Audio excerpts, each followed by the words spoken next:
संसार में आपका स्वागत है। आज की क्लास है उन मम्मा के लिए जो कहीं ना कहीं डिप्रेस्ड हैं, परेशान हैं और सोचती हैं मेरे रहने ना रहने से क्या हो सकता है। बस उन्हीं के लिए मैंने कुछ लिखा है कि आपकी वैल्यू आपके बच्चों के लिए क्या है।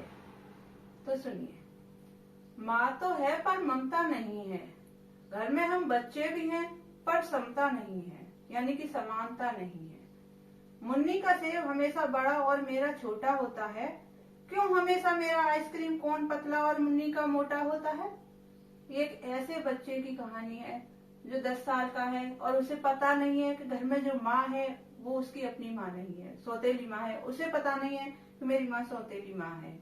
तो बच्चा अपने आप से ही सवाल कर रहा है, पापा मुझे सुबह प्यार से उठाते हैं पर क्यों ऑफिस जाते जाते मुझे ही डांट जाते हैं। पड़ोस वाली दादी मुझे प्यार से बुलाती हैं, प्यार से सिर मेरा सहलाती हैं और पल्लू में छिपाया हुआ आम चुपके से मुझे खिलाती हैं।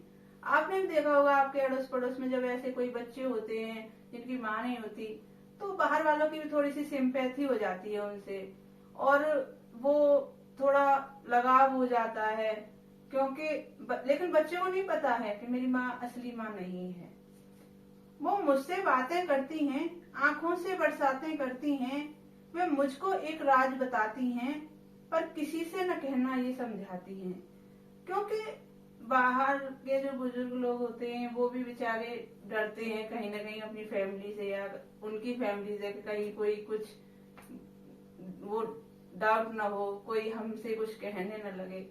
तो इस तरह से वो माँ नहीं माँ जैसी लगती है, वो माँ नहीं है माँ जैसी लगती है, इसीलिए ये सारी बातें घर में दिखती हैं। अब बच्चा ये सुन के शॉर्ट हो जाता है कि मतलब मेरी माँ है ही नहीं। मेरी माँ जो मेरे घर में है, जब भी मेरे फ्रेंड्स की माँ और मेरी माँ में अंतर है तो वो समझता है। अब मेरा एक ही सपना है, पढ़ लिख कर मुझे कुछ बनना है। मैं एक ऐसा घर बनाऊंगा जो बहुत अनाथ बच्चों और दादा दादी का कहलाएगा। मैं उनके लिए जीवन अपना बिताऊंगा। अगर एक बच्चा ऐसा सोचता है, जब उसके साथ घर में व्यवहार अच्छा नहीं होता, वो भेदभाव सहता है, तो मैं हर एक माँ से कहती हूँ कि क्या आप अपने बच्चों को इस तरह से छोड़कर जाना चाहेंगी? क्या चाहेंगी आप कि आप अपने डिप्रेशन को अपने बच्चों पर डालकर चली जाएं?